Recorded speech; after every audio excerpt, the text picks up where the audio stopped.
Opinion why Donald Trump deserves the Bharat Ratna. It is my fervent belief, even if most might find it counterintuitive or worse, that we must honor President Trump with the Bharat Ratna. This would be for his stellar service to the future of India and the strongest impetus he has given towards making her a great nation. For those who think I am being facetious or cynical, I assure you that I am not at all. I think that Donald has the best interest of India at heart. As a true statesman, he has helped India and her leaders overcome the last barrier towards greatness, and that is realizing that to be truly great, one must stand alone, think for oneself, and act for oneself alone. To be Atmanirbhar not just in procuring or selling goods, but also in envisioning oneself in the future as the future India. To be a great nation, needed to recover her spirit. Yes, she has come a long way. But the illusion of trying to work with others, to make friends and believe in them, was still hanging over her as a colonial hangover. Donald Trump, like a great spiritual guru, has rid her of this maya of trying to bring others along. No more illusions, he says, and like a hyperyogi, the Ishvara of the residual hyperpower, he has stripped the facade of falsehood and pretenses. India, he says, you say you are a great nation, a Vishwaguru. Now, prove it.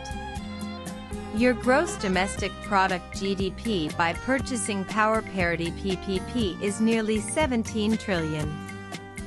You are the number 3 nation by this parameter and an economic power that is growing at a fast clip, more than half the size of the US. Yet, you barely punch at your weight. So, here is the deal of the century from the art of the deal. You wish to compete with the best. Do you then start behaving like one? Is your spine going to be made of Dabur toothpaste or made up of the titanium that your greats, Shivaji or Rana Pratap, had? Are you going to have the tests of tungsten and ovaries of steel manufactured in your factories, that is, and not dumped from the nation? In short, are you going to be a wimp, or are you going to be innovative, strong, diligent, fearless, full of self-honor, and Atma-Samana? This is the question of the age, thrown at the most opportune time to the nation, stirring it into the power of Sattva and Rajas after centuries of Tamas, the dark inertia that was the cause of its fall. We must thank him profusely. We must show him our gratitude for being a true friend. Any lesser leader might have compromised and given in for narrow and short-term strategic interests, for the sake of friendship. But not the statesman and visionary of the century.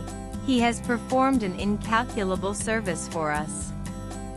We must not forget, and we must learn rapidly, and steel ourselves and see even larger and higher possibilities for ourselves. To become the nation of Sri Aurobindo, whose birthday falls on August 15th, by the way. To become the civilization state that gazes at the stars again and sees itself as the maker of the world and its future. To be the true child of Swami Vivekananda and Sri Ramakrishna. We need to spine up. It does not matter that there may be an immediate loss of 0.5% to the GDP. The gains made by the right strategic choice will outlast any short-term losses. India needs to go on a mission mode. I say intravenous steroids. Prime Minister Narendra Modi says he has not taken a vacation for the last 11 years. We pray that he or any leader who claims to lead India understands that there is no such thing for those who truly love India. We have only 4 or 5 years to tee it up, as they might say in Mar-a-Lago, whether it is our own education, our own systems of health, our security and diplomacy, our economics and alignments, all must be aligned to the ascendancy of Bharat. And that has to happen now. For a few years I had doubted whether India could truly regain her status as the nation of light, which is what the word Bharat means, by the way.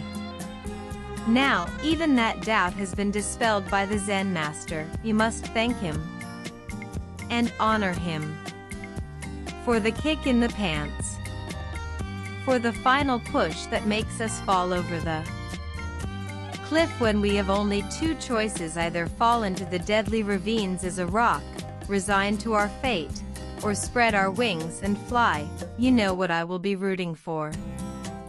And I have only one person to thank for it, one who has moved from Maga to Mika, without perhaps even realizing it himself. That is why I nominate President Trump for the Bharat Ratna. But why should I hold myself back at this time of limitless envisioning? I have changed my mind just now, in the manner of the man I greatly admire and thank. Swipe left for next video. I hereby nominate Donald Trump for the Nobel. And I hope you will all agree. Parikshit Singh is author, poet, philosopher, and medical practitioner based in Florida. Views expressed in the above piece are personal and solely those of the author. They do not necessarily ref